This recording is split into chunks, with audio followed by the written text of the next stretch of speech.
जैसे बैंकर्स को कन्विंस करना होता है एक डिफिकल्ट टास्क, उससे भी ज़्यादा डिफिकल्ट अपने पेरेंट्स को कन्विंस करना होता है। तो जब आपकी ये एंटरप्रेन्योरियल जर्नी स्टार्ट हुई, कोई ऐसा बड़ा चैलेंज जो आपने फेस किया? ब्रांड हमारा जो था वो काफ़ी नेगेटिव हो चुका था, क्योंकि 17 साल से जब लॉस में कंपनी चलती है तो बहुत सारी बुरी चीज़ें भी साथ-साथ होती हैं। पर वो लेवल पे मैंने काम किया है कि मैं अपनी टू व्हीलर पे गांधी बाग जाता था, वहाँ पे डीलर्स की दुकान पे बैठना, उनसे ऑर्डर लेना। बहुत इम्पोर्टेंट है कि भले आपको बिजनेस आपके पेरेंट्स से मिल रहा है, पर ग्राउंड लेवल पर वर्क करना है। इनोवेशन का क्या रोल है आरसी प्लास्टो की सक्सेस में? हफ्ते में भी मोटिवेट अवर टीम की एक सजेशन फॉर इम्प्रूवमेंट लेकर आए हैं बिजनेस में। जैसे मैं बुक्स बहुत पढ़ता हूँ, तो मैंने स्टडी किया है कि टोयोटा को करीबन 10 लाख से ज़्यादा सजेशन एक साल में आते हैं। तो हमारा टारगेट है कि हमारे यहाँ कई तो मैंने सुना ना कि कोई आदमी बोले सर मैं सोच रहा हूँ, बोले तुम सोच रहे हो, तुमको काम करने के पैसे मिलते हैं, सोचने के नहीं। हमारी ऑर्गेनाइजेशन में अपोजिट है। आई थिंक जो हमारी टीम होती है, money of course is one factor, but उसके ऊपर उनको चाहिए कि we should be valued and we should be respected. और जब हम उनसे सजेशन सीख कर रहे हैं, दे हैव दैट फीलिंग कि यस आई मैटर। आज से हम 40 साल पहले जितने की टंकी बेचते थे, आज उससे भी हम लोग 2/3 कॉस्ट में टंकी बेच रहे हैं। जब तक दम नहीं रहेगा प्रोडक्ट में, तब तक आप लोगों के पास क्या लेके जाओ। कहानी बेचने के लिए कहानी में दम तो होना चाहिए।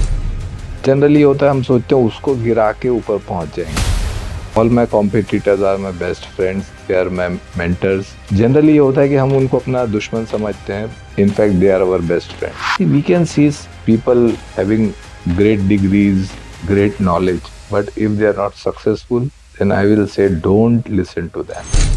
Never say no to anybody because nobody wants to listen to no. What does growth mean to you? ये अभी रिसेंटली आप देखिए इलेक्शन में बटेंगे तो कटेंगे, जितना योगी जी ने फेमस नहीं किया उससे ज्यादा तो कांग्रेस ने उस डायलॉग को फेमस किया। अगर शायद कांग्रेस उसको अपोज नहीं करती तो हमारे पास आज जो ये कटेंगे तो बटेंगे के ऊपर इतनी मीम्स आ गई है, ये शायद सर्कुलेशन में नहीं आती। तो जब कॉम्पिटिटर अपनी इसको डिफेम करने की करता है या उसको क्रॉस करता है, तो उससे कॉम्पिटिटर को एडवांटेज मिलता है। बदनाम हुए तो क्या हुआ, नाम तो हुआ।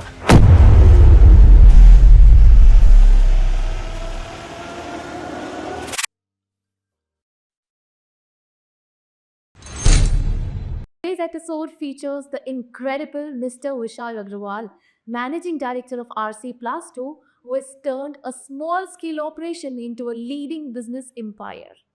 Today, he gave us insights on business ethics, leadership strategies, and innovation, जो हर एस्पायरिंग एंटरप्रेन्योर के लिए वैल्यूएबल हो सकते हैं। हमने उनकी ग्रोथ फिलॉसफी और उनकी जर्नी के हाइज एंड लोस पर भी बात की।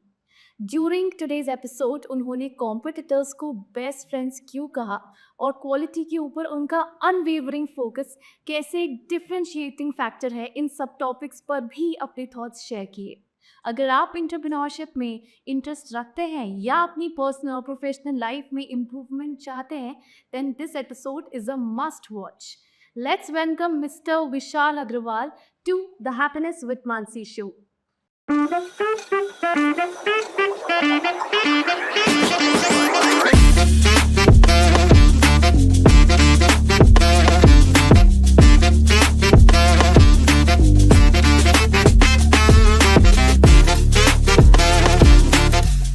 Welcome sir to the happiness with Mansi show. Thank you Mansi, thank you for inviting us. So बात करते हैं आपकी एंटरप्रेन्योरियल जर्नी से रिलेटेड। काफ़ी इंस्पायरिंग रही है। एक छोटी शुरुआत से आपने आज एक इतना बड़ा एम्पायर बनाया है। आपकी लीडिंग कंपनी है एंड आप मैनेजिंग डायरेक्टर है प्लास्टो की। आपकी ये जर्नी कैसी रही? ये मेरा फैमिली बिजनेस ही था। My father and uncle started this. पर उस समय बिजनेस 17 साल से लॉस में था। और आफ्टर कंप्लीटिंग माय इंजीनियरिंग मैंने डिसाइड किया कि ये बिजनेस में मुझे अपॉर्चुनिटी दिख रही है, तो मैं इसको अपने हाथ में लेना चाहिए। तो इन 99 मैंने ये बिजनेस को अपने फादर से टेक ओवर किया। और उसके बाद धीरे धीरे स्टेप बाय स्टेप प्रोग्रेस करके आज हम यहाँ तक पहुँचे। क्या एज थी आपकी जब आप बिजनेस में फर्स्ट आए? आई थिंक 22 22 years इंजीनियरिंग के old. बाद। That's a very young age. तो क्या एक थॉट था कि मुझे क्यों इस बिजनेस में जाना है? हाँ, बचपन से ही मारवाड़ी लोग हैं हम, बचपन से ही घर में बिजनेस देखा है। तो ये तो श्योर था कि क्या करना है, बिजनेस करना है, इंडस्ट्री में जाना है, ये बचपन से ही था। और इंस्पायरिंग रहा है, फैमिली में सुनते आए हैं। जैसे बोलते हैं ना कि मछली के बच्चे को तैरना नहीं सिखाना पड़ता, उस प्रकार से हमारे घर में बिजनेस का डिस्कशन चलती रहता था। तो वो हर वक्त मोटिवेट करते रहा मुझे कि मुझे भी बड़ी इंडस्ट्री डालना है, बड़ा इंडस्ट्रीज बनना है।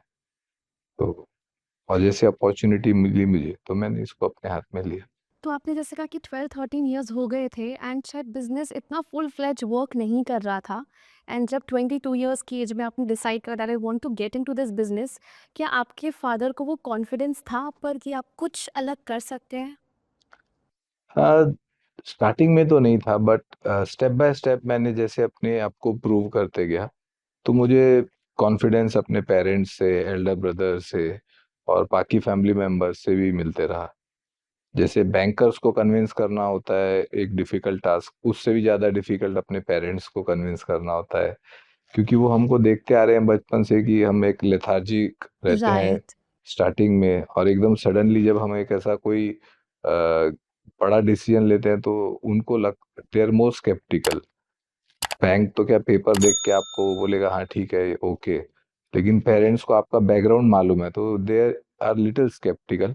लेकिन एक एक करके मैंने जैसे अपनी सक्सेस प्रूव करी, तो फादर का भी कॉन्फिडेंस आ गया। मतलब अगर कोई बच्चा अपने फादर के बिजनेस में आ रहा है, it starts with actually proving them as well. कुछ इयर्स हमें डेफिनेटली इन्वेस्ट करने हैं। डेफिनेट, भले छोटी सी सक्सेस मिले लेकिन सक्सेस होना चाहिए, उनको वो कॉन्फिडेंस मिलना कॉन्फिडेंस चाहिए। होना राइट। तो जब आपकी ये एंटरप्रेन्योरियल जर्नी स्टार्ट हुई, कोई ऐसा बड़ा चैलेंज जो आपने फेस किया और उसको कैसे ओवरकम किया? चाहिए।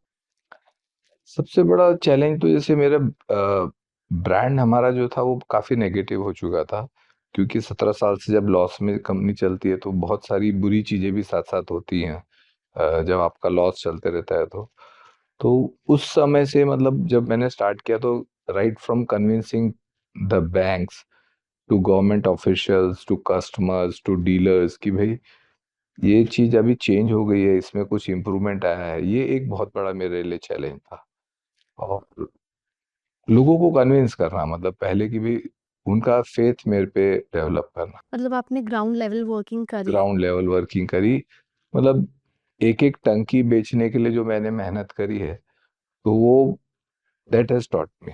ये बहुत इंपॉर्टेंट है कि भले आपको बिजनेस आपके पेरेंट्स से मिल रहा है, बट ग्राउंड लेवल पर वर्क करना है। तो जैसे आपने कहा कि एक एक टंकी आपने बेची, उस पर थोड़ा सा ब्रीफ करेंगे कि कैसे you started with selling one tank all by yourself? Yes yes. तो मेरे कुछ डीलर्स थे जो बोलते थे, विशाल आके हमारे सामने बैठता था, टंकी बेचने के लिए हमको कन्विंस करता था। तो जब मेरी धीरे धीरे ग्रोथ हुई और लोग मुझे वही एक्सपेक्ट करते थे पुराने लोग कि भाई ये तो आता था मेरे पास बैठता था, तो जब टीम बढ़ती गई वो बोलते थे सर अब विशाल सर वो नहीं रहे जैसा आप सोचते थे। पर वो लेवल पे मैंने काम किया है कि मैं अपनी टू व्हीलर पे गांधी बाग जाता था, वहाँ पे डीलर्स की दुकान पे बैठना, उनसे ऑर्डर लेना, उनको प्रोडक्ट समझाना, तो वहां से लेके प्रोडक्शन, फिर आके प्रोडक्शन देखना, प्रोडक्शन के प्रोडक्ट की क्वालिटी इंप्रूव करना। तो पहला हमारा ब्रेक थ्रू था प्रोडक्ट की क्वालिटी इंप्रूव करना। और उस समय हमारा एक कंसेप्ट चलता था कि Chinese price and Indian quality. तो वो कंसेप्ट पे हम चलते थे कि प्राइस तो एकदम लो होना जरूरी है, पर क्वालिटी में कॉम्प्रोमाइज नहीं होना चाहिए। तो वो हमने किया, प्रोडक्शन पे ज्यादा ध्यान दिया, लेकिन मार्केट में कन्विंस करना हमारे लिए बड़ा डिफिकल्ट था स्टार्टिंग में। धीरे धीरे हुआ वो चीज़। राइट। 22 इयर्स ओल्ड, मार्केट में जा रहे हैं, खुद अकेले मेहनत कर रहे हैं। आई एम श्योर बहुत कन्विंस करने के बाद आपको अच्छे प्रोजेक्ट्स सामने से मिले होंगे।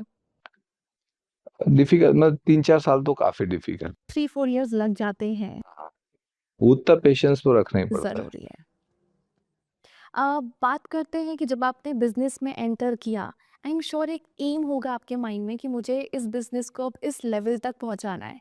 तो क्या वो एक एम से आप इस बिजनेस में आए थे और फिर आपने आपके बिजनेस की यूएसपी कैसे डिफाइन करी?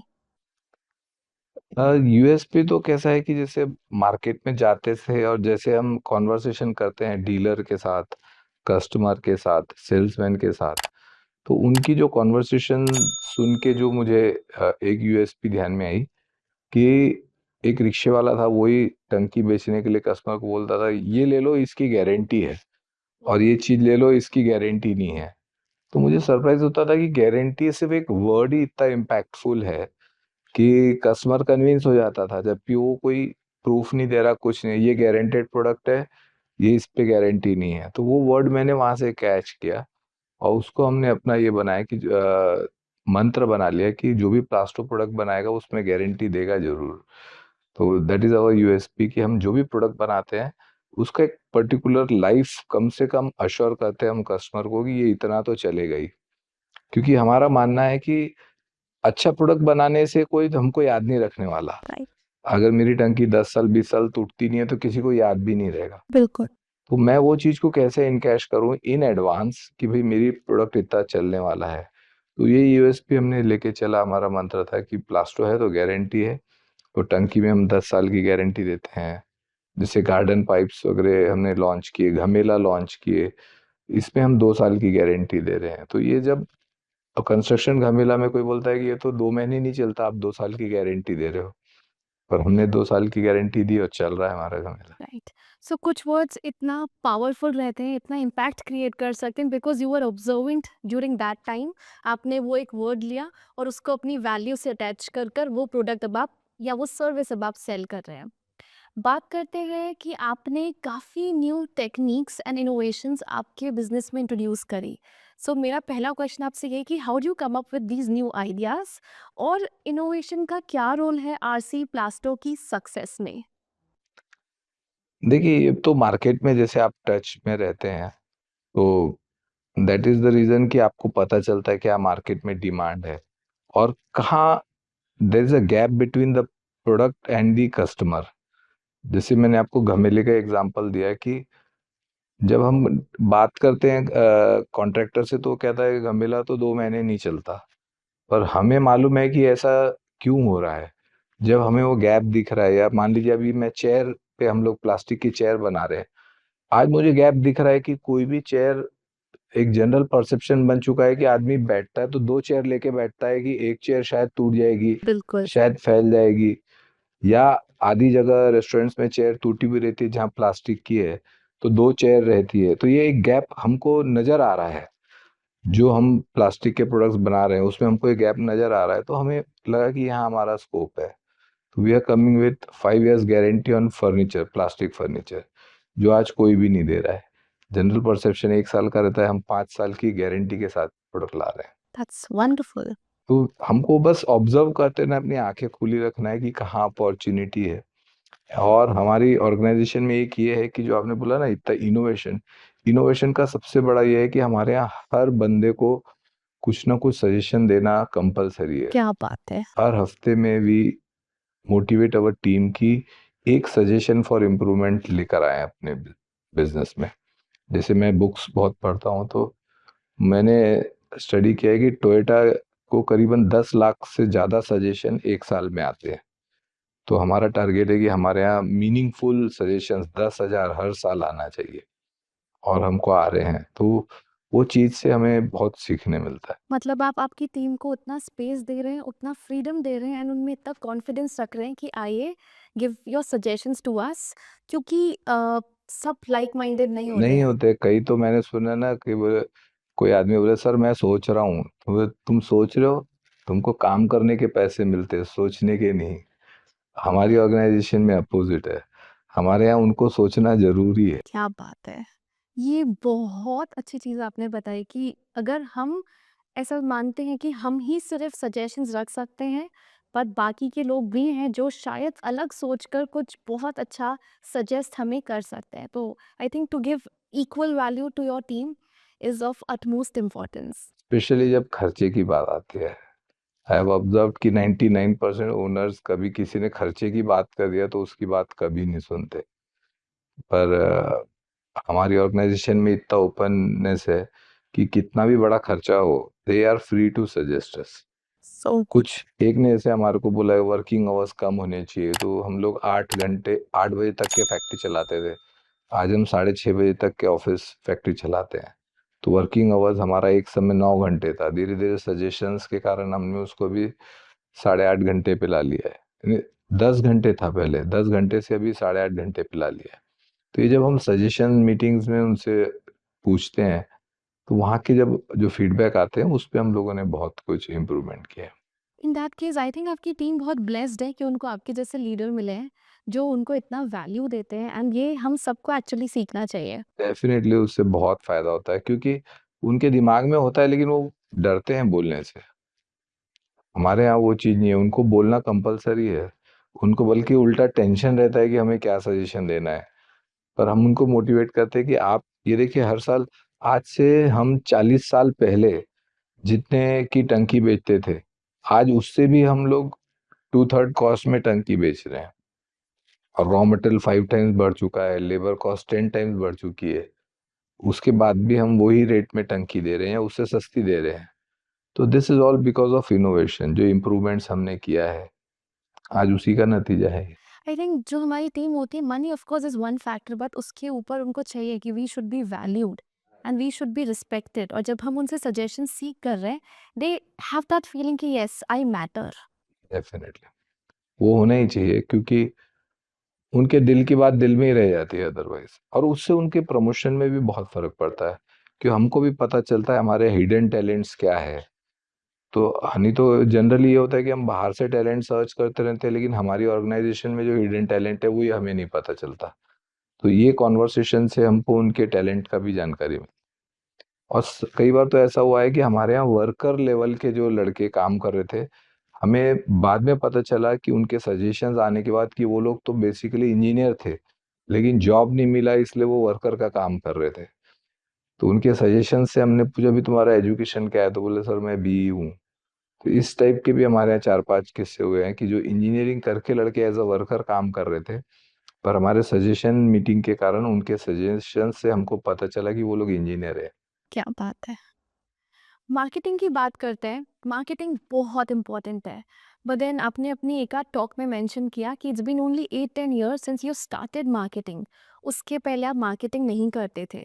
सिर्फ नॉट मार्केटिंग, आप कैसे अपना बिजनेस एक्सपैंड कर पाए and how are you able to reach to the people?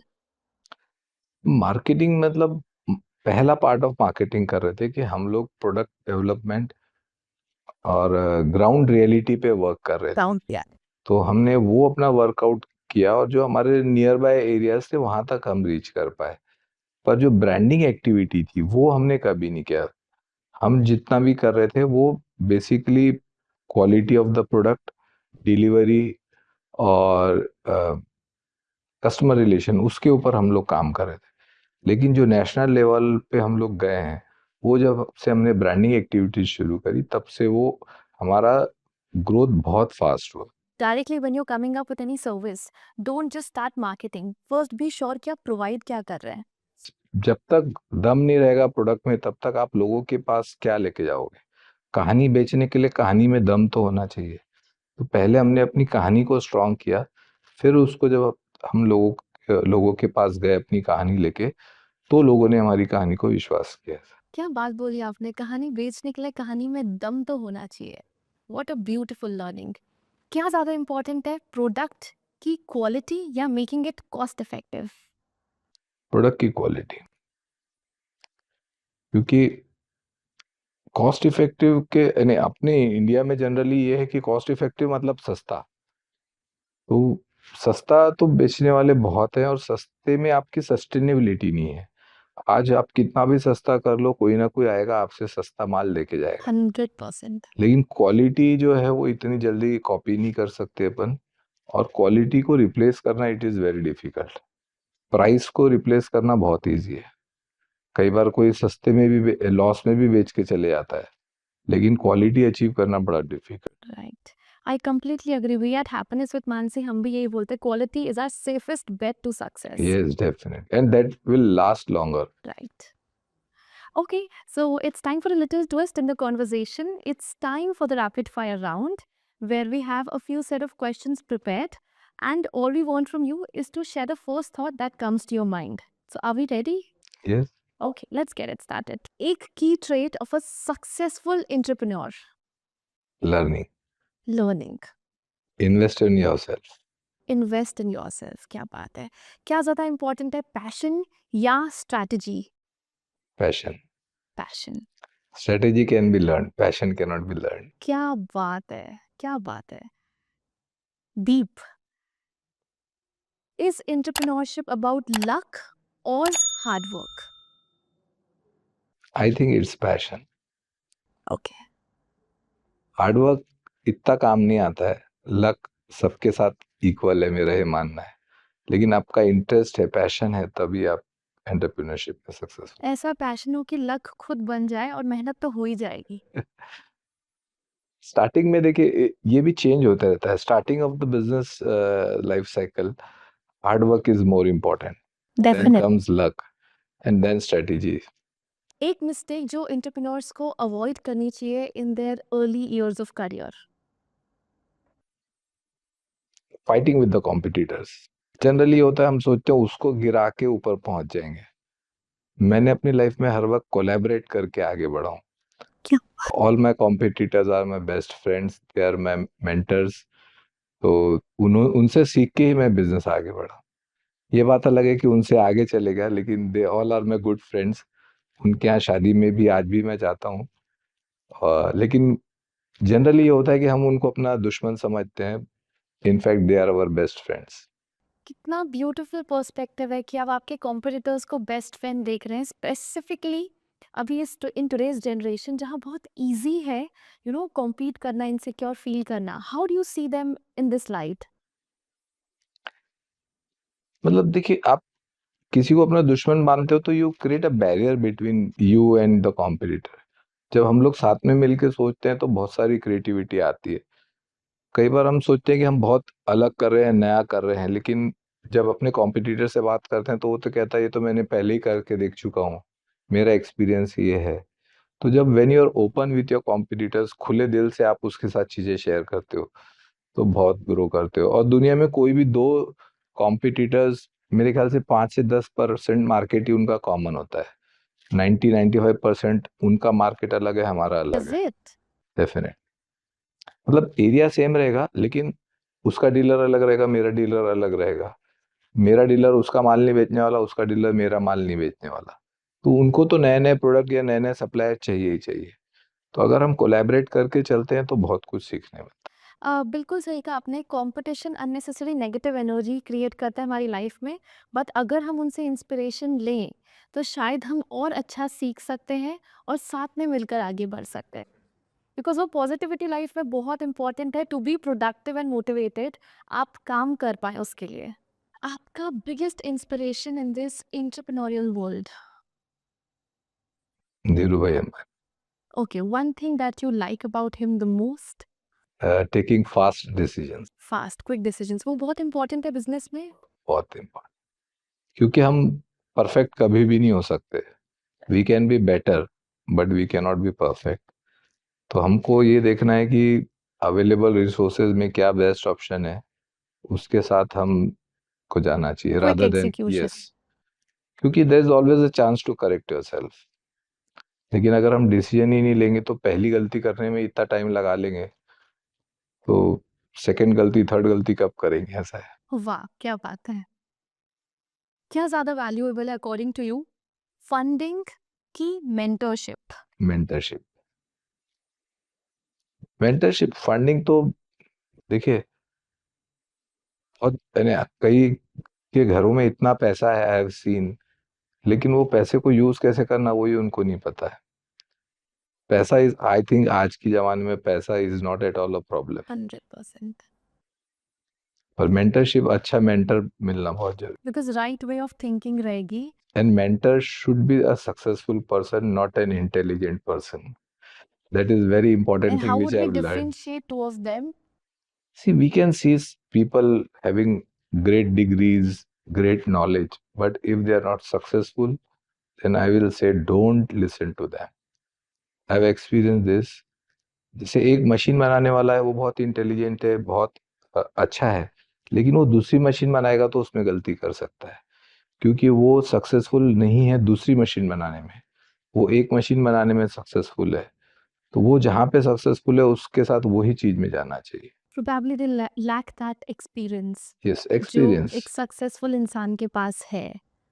और फेलियर आदमी जो कितना भी इंटेलिजेंट हो, वो आपको हर वक्त गलत एडवाइस ही देगा, क्योंकि उसके दिमाग में वही है कि ये तरीका सही है जो सक्सेसफुल नहीं है, लेकिन वो आपको वही सिखाएगा जो उसको सही लगता है। और जो सक्सेसफुल आदमी है वो भले इंटेलिजेंट नहीं हो, लेकिन उसके एक्सपीरियंस आपके साथ चलते हैं। I always believe in experience rather than intelligence. क्या बात है! आज इतना सीखने को मिल रहा है आपसे। मेरे लिए ये सब चीज़ें बहुत न्यू हैं बिकॉज़ कभी सोचा ही नहीं कि आपके मेंटर्स इंटेलिजेंट नहीं बट सक्सेसफुल होने चाहिए। डेफिनेटली। वंडरफुल। एक बुक जिन्होंने आपकी बिज़नेस जर्नी को प्रोफाउंडली इन्फ्लुएंस किया है।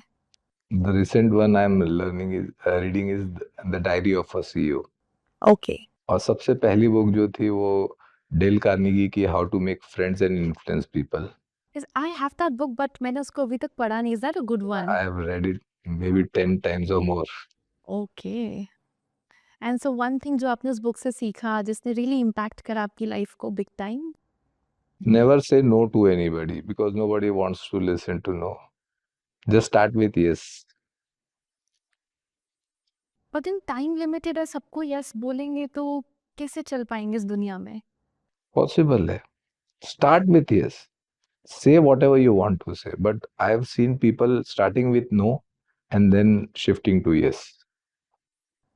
It might hurt others. Yeah. So जो चीज़ स्टार्ट करनी थी वो शायद शुरू ही नहीं हो पाए। वो एक्चुअली पहले कॉन्फ्लिक्ट क्रिएट हो जाता है उसमें। तो आप पॉजिटिवली स्टार्ट करो, उसकी बात से एग्री करो, then you say whatever you want to say. That was a great rapid fire round. बहुत इम्प्रेसिव था। आपके आंसर्स एकदम प्रॉम्प्ट थे, काफ़ी इंसाइटफुल थे। Thank you so much. मैं जेन्युइनली बहुत सीख रही हूँ आज।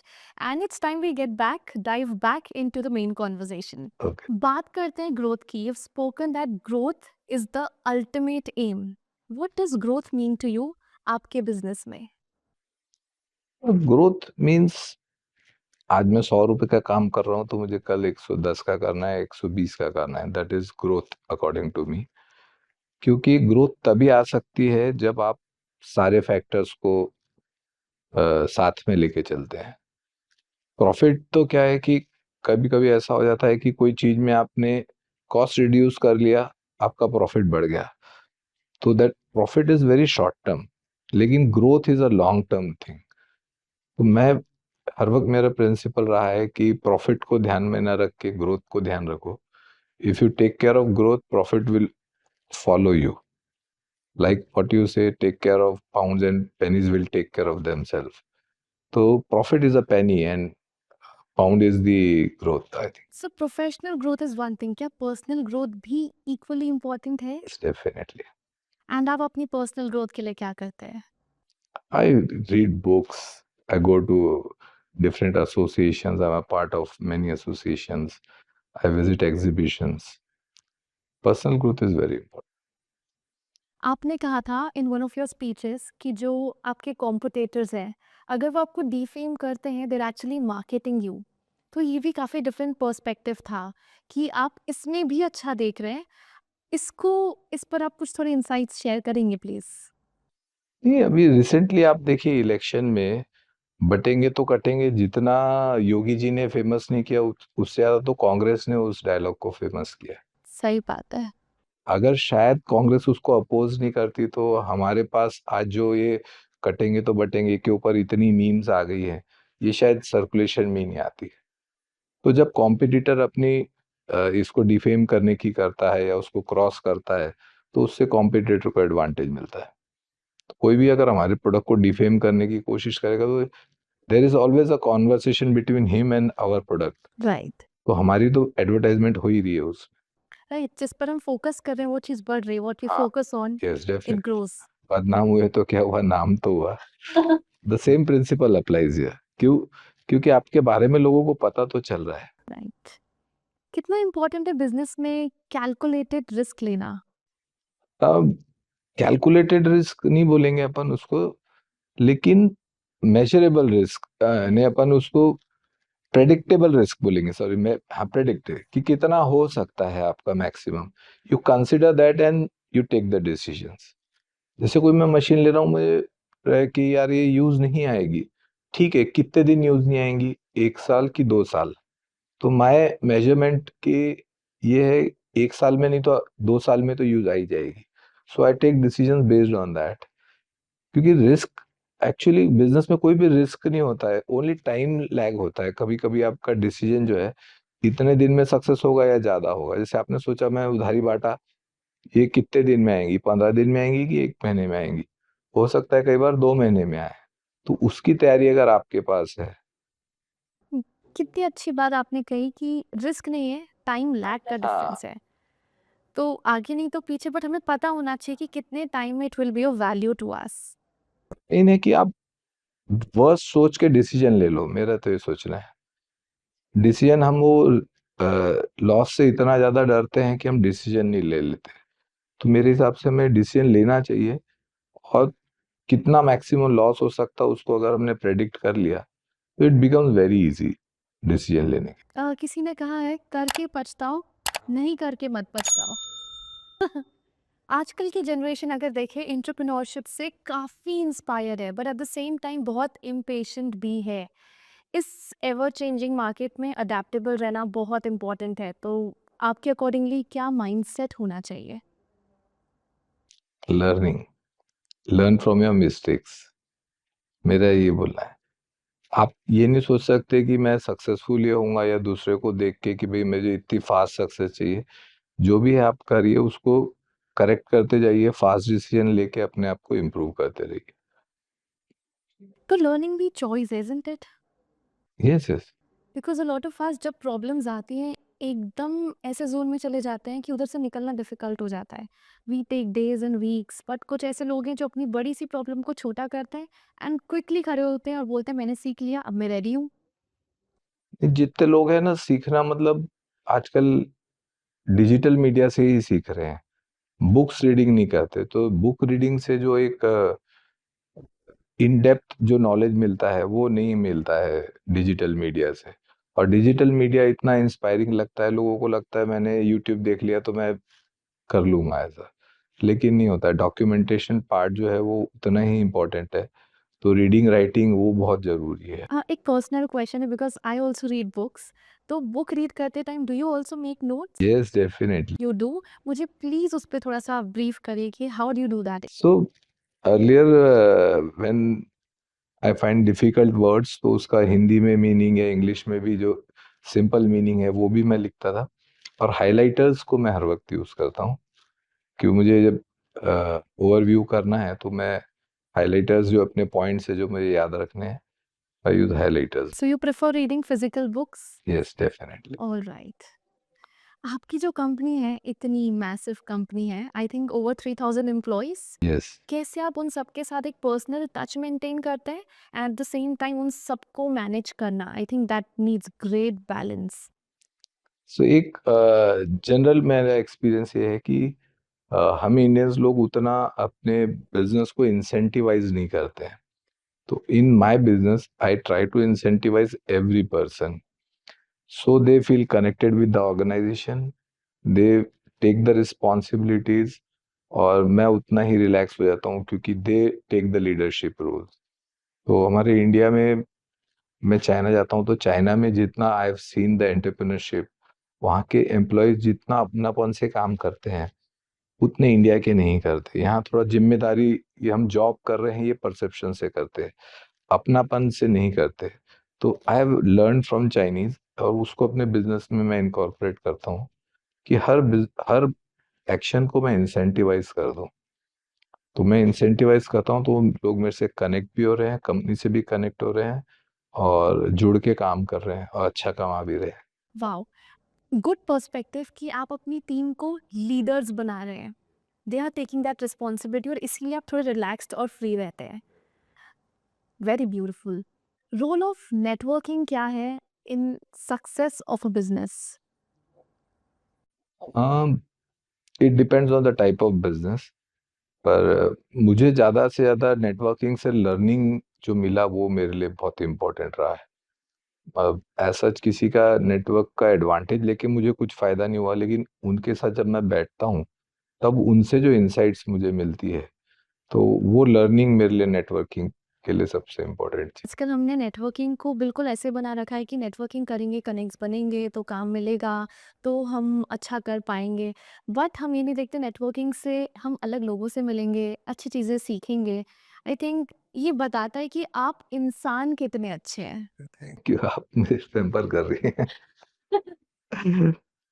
What's a day in the life of Vishal Agarwal like? कैसा रूटीन है आपका या कोई हैबिट्स जो आप दिन भर में फॉलो करना पसंद करते हैं?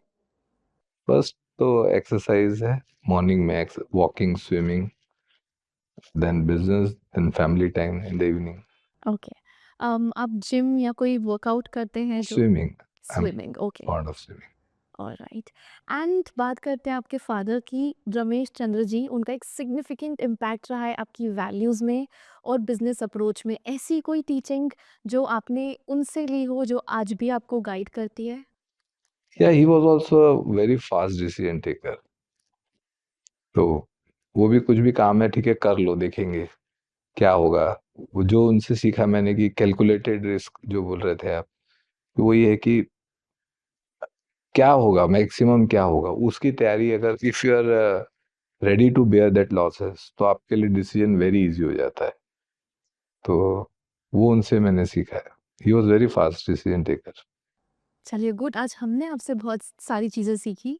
We are really grateful, thank you कि आप आए, आपने इतना अच्छा हमें बताया। एंड आई थिंक हम सबके लिए बहुत सारी लर्निंग्स लेकर आज हम घर जाएंगे कि हाँ, आज का दिन खूब प्रोडक्टिव था। It's time now for our second round which is the छोटी छोटी खुशियाँ राउंड, जहाँ पर हम सेलिब्रेट करते हैं little little happiness of our lives. So are we ready for that round? Yes, and yes. I am sure this round will make you smile very big, you already are, but ये बहुत हमें खुशी देगा। Happiness with Mansi सुनते से first thought आपके मन में क्या आता है? Happiness. Simple and short. Okay. ऐसा कोई बिजनेस आइडिया जो कि शायद बिल्कुल अच्छा नहीं था, आपके मन में आया कभी और आपने कहा मुझे ये ट्राई जरूर करना है? डिफरेंट, हमने स्टील बिजनेस ट्राई ट्राई किया था, क्योंकि दूसरों के बिजनेस देख के कई बार ऐसा लगता है कि ये बहुत अच्छा है। सो वी ट्राइड वन और टू बिजनेसेस, लेकिन समझ में आया कि अपना ही बिजनेस ज़्यादा अच्छा है। तो बैक टू प्लास्टिक बिजनेस जो हमको समझ में आता था। ऐसा कोई मजेदार या फनी एक्सक्यूज जो आपने आज तक बनाया हो सीक्रेटली मीटिंग को स्किप करने के लिए? I am in a meeting. Wow, nice. किसी को भी अगर अवॉइड करना है, I have a meeting, it's a very common है। या I am busy, I sometimes I, जैसे मेरा एक मानना है कि सच बताओ मत, झूठ बोलो मत। हाँ, आई एम बिजी तो मेक सेंस, वो तो झूठ हो ही नहीं सकता। सच भी नहीं है, झूठ भी नहीं है, ऐसा है। ऐसी कोई मूवी जो आप कितने बार भी देखें बट आपको बड़ा मजा आता है उस मूवी देखने में? गुरु, ओके, ऐसा क्यों? Dhirubhai Ambani. I've seen, I've learned his life many. I've read much about him. The decisions he takes was so fast कि उतना मुझे नहीं लगता कि कोई दुनिया में और ऐसा है, इतना एलन मस्क के अलावा कोई ऐसा होगा कि जो इतने फास्ट डिसीजन लेता होगा मुझे।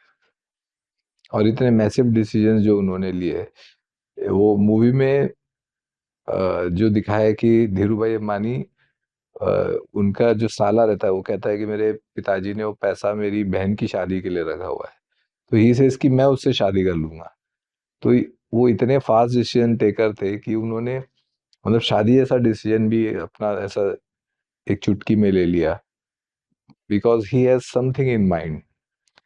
तो जो लोग इनडिसिसिव है उनके लिए आप क्या एक चीज़ सजेस्ट करेंगे कि थोड़ा सा बेटर डिसीजंस ले सकें? आजकल का यूथ स्पेसिफिकली बहुत कंफ्यूज्ड है, बहुत इनडिसिसिव है, तो कुछ आप ऐसा सजेस्ट करेंगे जिससे उनकी डिसीजन मेकिंग स्किल्स बेटर हो? मेरा तो ये मानना है कि पीपल थिंक कि बिजनेस इज अबाउट यस और नो, पर हम एग्जाम भी देते हैं तो 35% मार्क्स आर पासिंग मार्क्स। तो we just have to think that way कि हम 35 भी ला लिए तो ठीक है, we can progress, we can go to the next class. लेकिन हम जनरली ये होता है कि लोग सोचते हैं कि नहीं यार 100% मार्क्स आएंगे तभी हम नेक्स्ट क्लास में जाएंगे, तो दैट इज नॉट पॉसिबल। 35 भी मिल गए तो ठीक है ना, पास तो हो ही गए। वाओ! मतलब प्रोग्रेस करना इम्पोर्टेंट है, परफेक्शन मत एम करिए। परफेक्शन तो हो ही नहीं डोंट सकता। थिंक कि सक्सेसफुल होंगे बट कुछ कर पा रहे हैं वो बड़ी चीज़ है।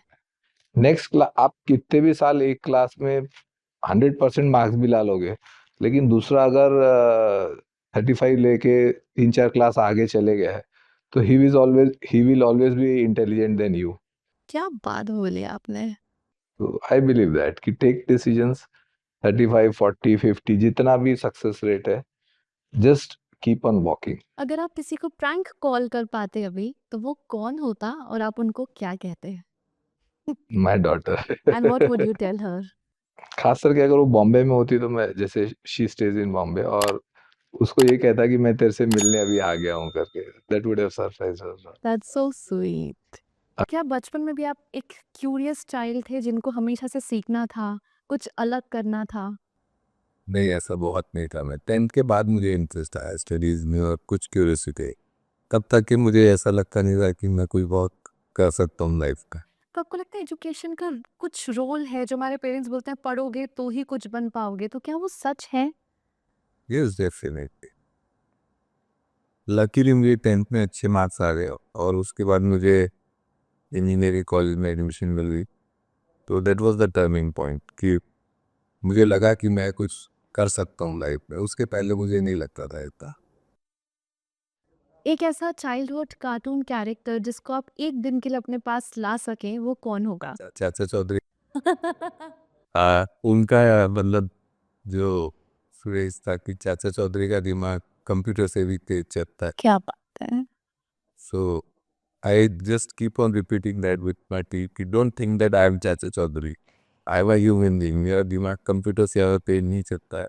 So just treat me like a human being.